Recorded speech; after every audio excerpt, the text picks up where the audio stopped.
So hello friends and welcome to my channel Commerce with Urvashi Tiwari where commerce simplified and success amplified। तो students आज हम शुरू कर रहे हैं चैप्टर नंबर 2 FYGC इकोनॉमिक्स का, जिसे हम कहते हैं मनी, राइट। सो बहुत दिनों से सब मुझे व्हाट्सएप पे मैसेज वगैरह टेक्स्ट कर रहे थी कि मैम नंबर 1 चैप्टर तो हमने थरली कर लिया है, तो अब चैप्टर 2 भी जल्दी से स्टार्ट कर दीजिए। तो चैप्टर नंबर 2 आज हम बिगेन कर रहे हैं। आज हम करने वाले हैं स्टूडेंट्स चैप्टर नंबर 2 मनी, जो भी बहुत इंपॉर्टेंट और बहुत ईजी चैप्टर है आपके इकोनॉमिक्स का।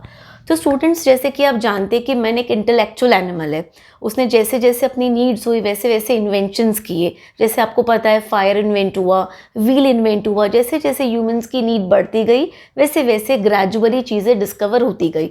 उसी तरीके से स्टूडेंट्स मनी भी हमारे इकोनॉमिक्स का बहुत बड़ा इंपॉर्टेंट कॉन्सेप्ट है। पर आपको पता है कि मनी भी एकदम से डिस्कवर नहीं हुआ था, ग्रेजुअली अलग अलग फॉर्म में रिफाइन होते होते फाइनली आज वो मनी आ गया जिसको हम करेंसी के फॉर्म में यूज़ करते हैं। तो आपको याद होगा कि पहले के समय as a form of money हम क्या यूज़ करते हैं, जल्दी से कमेंट बॉक्स में मुझे लिखकर बताइए।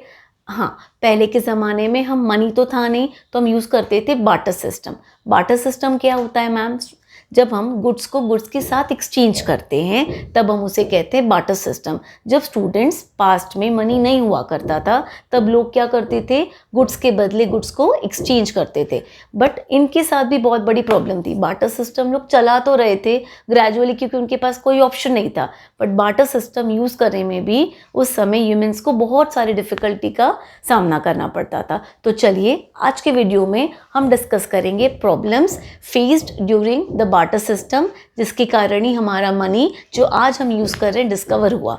तो सबसे पहला प्रॉब्लम स्टूडेंट्स बार्टर सिस्टम का ये था कि प्रॉब्लम थी डबल कोइंसिडेंस ऑफ फंड्स की। अभी डबल कोइंसिडेंस ऑफ फंड्स क्या होती है? डबल कोइंसिडेंस मतलब अगर एक्सचेंज ए और बी दोनों के बीच में टेक प्लेस हो रहा है तो दोनों की वांट एक साथ एक ही टाइम पे कोइंसाइड होनी चाहिए, मिलनी चाहिए। अगर ये वांट कोइंसाइड ही नहीं होगी तो दोनों का एक्सचेंज नहीं हो पाएगा। एग्जाम्पल के तौर पे लेते हैं, ए के पास है राइस, बी के पास है वीट। अब अगर ए को वीट चाहिए तो उसी समय पे बी को भी राइस चाहिए ही होना चाहिए, अदरवाइज ये ट्रांजैक्शन टेक प्लेस नहीं हो पाएगा। तो इसी हम बोलते हैं problem of double coincidence of funds. बहुत बार ऐसे सिचुएशन आती थी जहां ए को तो वीट चाहिए रहता था बट बी को राइस नहीं चाहिए रहता था, तो ट्रांजैक्शन टेक प्लेस ही नहीं हो पाता था। समझ आ रहा है? प्रॉब्लम नंबर 2 स्टूडेंट्स ये थी कि lack of common standard of measure of value. इसका मतलब जब आप मनी यूज़ करते हो तो कोई ना कोई स्टैंडर्ड होना चाहिए एक्सचेंज का, ट्रांजैक्शन का। तो कोई भी स्टैंडर्ड मेजर ऑफ वैल्यू नहीं था।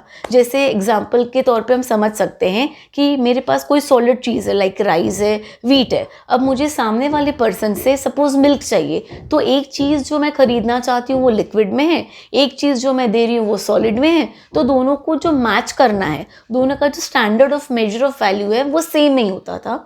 तो वो भी एक बहुत बड़ी डिफ़िकल्टी थी स्टूडेंट्स हमारे बार्टर सिस्टम की। नंबर 3 पे मैं आती हूँ, difficulty in storage of goods. अब बार्टर सिस्टम में क्या होता था स्टूडेंट्स, ज़्यादातर सभी लोगों के पास जो गुड्स होते थे एक्सचेंज करने के लिए यूज़ होते थे वो सब पेरिशेबल नेचर के होते थे। पेरिशेबल मतलब जो 2 या 4 दिन में जल्दी से ख़राब हो जाते हैं, लाइक फ्रूट्स, वेजिटेबल्स, मिल्क हो गया, एग हो गया, like that. Are you getting that students? तो अब इन गुड्स को स्टोर करना तो बहुत मुश्किल है, जल्दी से ख़राब हो जाएंगे।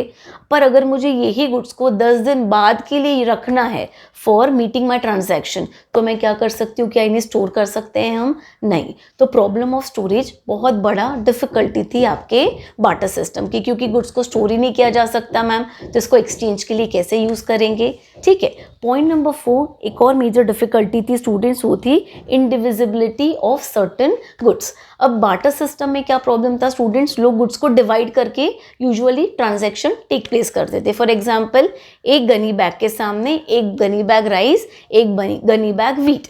Are you getting? पर कुछ गुड्स ऐसे होते थे जो कि डिवाइड ही नहीं किए जा सकते थे। एग्जाम्पल, कुछ लोगों के पास कमोडिटीज़ नहीं होती थी, राइट, पेरिशेबल आइटम्स नहीं होती थी, उनके पास होती थी कैटल, उनके पास होता था काऊ, उनके पास होता था गोट। अब सपोज उनको काऊ के बदले अगर वीट चाहिए तो वो पूरी काऊ तो दे नहीं सकते एक गनी बैग वीट के लिए, राइट, ना ही वो काऊ को डिवाइड कर सकते हैं पार्ट्स में और उसको एक्सचेंज कर सकते हैं वीट के साथ।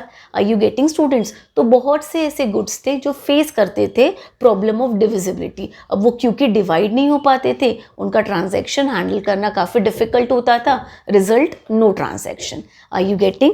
नेक्स्ट डिफिकल्टी की अगर मैं बात करूँ तो थी problem of making deferred payment. Deferred payment मतलब होता है स्टूडेंट्स फ्यूचर पेमेंट, राइट। अगर मुझे सपोज कोई चीज़ का पेमेंट आज नहीं करना है, मैं उसे फ्यूचर में करना चाहती हूँ, तो मैं कैसे करूँगी? अब कुछ चीज़ ऐसी तो है नहीं जिसको मैं स्टोर करके रख सकती हूँ, जिसकी कोई स्टैंडर्ड मेजर ऑफ वैल्यू है। Are you getting? कोई भी कमोडिटीज़ उस समय ऐसी नहीं थी जिसको हम स्टोर करके फ्यूचर पेमेंट के तौर पे यूज़ कर पाए। तो ये भी आपकी सबसे बड़ी प्रॉब्लम थी of the barter system, right. तो मैं एक बार वापस से लिस्ट आउट करती हूँ problems of barter system. Number 1, problem of double coincidence wants. Number 2, problem of standard measure of value. Number 3, problem of indivisibility. Number 4, problem of storage of goods, right, and problem of making deferred payments. Are you getting? तो ये पांचों point काफ़ी important है, ये पूरा एक answer बन जाएगा आपके इकोनॉमिक्स का और शॉर्ट नोट्स में आपको बहुत से बार पूछा गया है, राइट स्टूडेंट्स। तो इसी तरीके के वीडियोस के लिए बने रहिए on my channel commerce with Urvashi Tiwari. Next episode में हम करेंगे एवोल्यूशन ऑफ मनी, कि मनी जो करेंसी हम आज यूज़ कर रहे हैं ये किस तरीके से इवॉल्व हुई थी, right, from the ancient times till the present. Okay, so till then stay tuned. Have a nice day.